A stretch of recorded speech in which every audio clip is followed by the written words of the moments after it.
Hello neighbor, this is Curt with eTrailer, and today we're taking a look at the Thule Verse Hitch Bike Rack, and we're going to see how it works with our 2024 GMC Terrain. So the Thule Verse is a wheel-mounted bike rack that's offering a 60-pound capacity per tray, so we'll be able to accommodate a lot of the e-bikes that are out there on the market. There are two real points of contact. We've got a ratcheting rear wheel strap, and we've got an arm and a hook for our front wheel. The wheel trays here can accommodate tires up to 5 inches wide, so it will accommodate your fat bikes. And it's very easy to slide back and forth to accommodate the different wheelbases. But that's just a look at some of the features of the Thule Verse. Let's take a look at how it fits on the terrain. Now, before we begin with this, as a frame of reference, the bike that we have on here today is a large frame, and it has 15-inch handlebars. So you can use that to kind of gauge how your bike is going to fit with the Verse and with the terrain.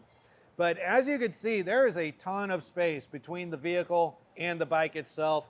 Even on a really rough road, I can't imagine these two making contact with each other.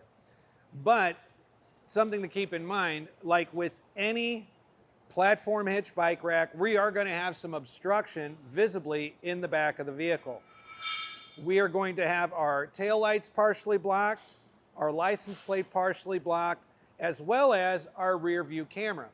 So it's really important to understand just what kind of footprint this is leaving behind our bumper. So from our bumper to the furthest point on the bike rack right here, we're at almost 37 inches. So keep that in mind. You've got just over 3 feet extra back here that you have to account for whenever you're trying to parallel park or back into a tight space. We're also going to be taking a look at ground clearance. Now, normally I would measure ground clearance from the furthest point on the rack, but we've got this rubber bumper here on the bottom that's close enough to this that if we were to hit a big incline, I think that would actually make contact first. So I'm going to go ahead and get a measurement on that, and that is going to offer us 15 inches of ground clearance, which, to be honest with you, would normally be more than enough. The one thing is because this holds everything so far away from the bumper, that angle might actually cause it to bottom out if you come across a steep enough driveway or incline, so just bear that in mind. Now, I had also mentioned that this bike rack can carry up to 60 pounds per tray. So as far as being able to lift your bike up onto it, however much your bike weighs, make sure you're comfortable getting it up about 17 inches in order to get it on the inner tray, and be able to lift it up about 18.5 inches in order to get it up on the outer tray. However, you don't really have to worry about that if you have a bike that's maybe too heavy to get it up that high, because there is a ramp available for the Thule Verse. It is sold separately, and it's available right here at etrailer.com. So one of the most common questions that we get when it comes to hitch bike racks is, will you have access to your cargo area while you have a bike loaded up on the rack? And in the case of the Thule Verse and the GMC Terrain, you absolutely will. What we're going to do is go ahead and grab our frame here for leverage. Right inside our handle right here, there is a trigger mechanism. So we're just going to pull back on that, and we're slowly going to drop this away from the rear of our vehicle. Now, the Thule Verse, as you can see, has a really aggressive tilt to it. That's why there's that rubber bumper located underneath here, in case you're with a vehicle that has a lower hitch where you're going to make some ground contact.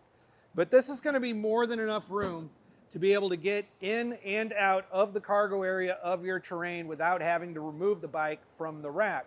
So now you can get in here, put your equipment away or take it out, your water, whatever else it may be. Or maybe on the way home from the trail, you need to stop by the store and pick up some groceries or something. Now you can get in and out of that cargo area without removing the bike and going through all of that hassle. And in order to get it back up into its driving position, we do not need to re-engage that latch there. All we need to do is lift up against it until you hear it snap into place, and now you're ready to go back down the road. Now, loading and unloading your bike from the Thule Verse is actually a really simple process. Again, we only have 2 points of contact. We have our arm and hook on the front wheel and our ratcheting wheel strap on the back. So the first thing I'm going to want to do is, because I want to keep the bike in an upright position, I'm not going to disengage my arm and hook. I'm going to start with the wheel strap. And for that, I'm just going to depress this button here. It's going to release my rear wheel strap, and I'm going to feed it through the spokes and clear it on out the other side. Now, I'm going to come back over here, and while holding on to the frame to keep it upright, I'm going to go ahead and engage the trigger mechanism on my hook, lift it up, and clear the wheel. Now, if I was using the ramp for the Verse, at this point it would attach here behind my rear wheel, and I would simply roll it down and off.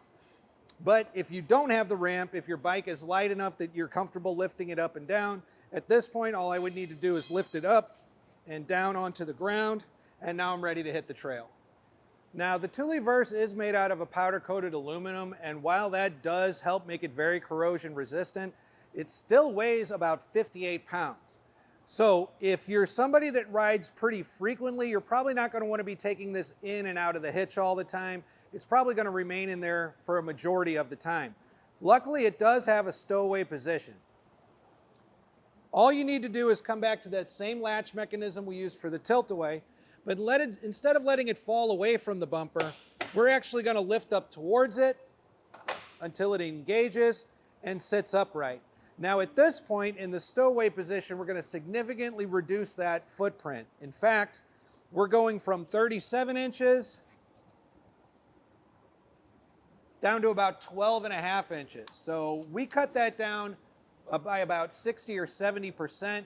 Now we still have this back here. You're still going to have to accommodate for this little bit of extra coming off of the bumper. We are absolutely not going to be able to see our license plate in this upright position. We definitely aren't going to be able to see out of our rear view camera either. We did, however, regain visibility of our taillights. Now, in order to remain safe on the road for you and other drivers, there is an available light and license plate kit for the Thule Verse that you can hook up through the trailer wiring of your GMC Terrain. And what that'll do is keep your license plate visible so that you're in compliance depending on where you're at. And not only that, but it will just kind of copycat whatever you're doing through your taillights, so your brake, turn, all of that will show up on that light display, making it much safer for you and other drivers out on the road.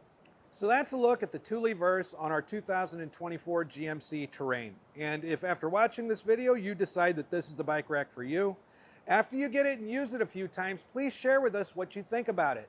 We'd love to share your experience with other neighbors so they can make the best decision for themselves.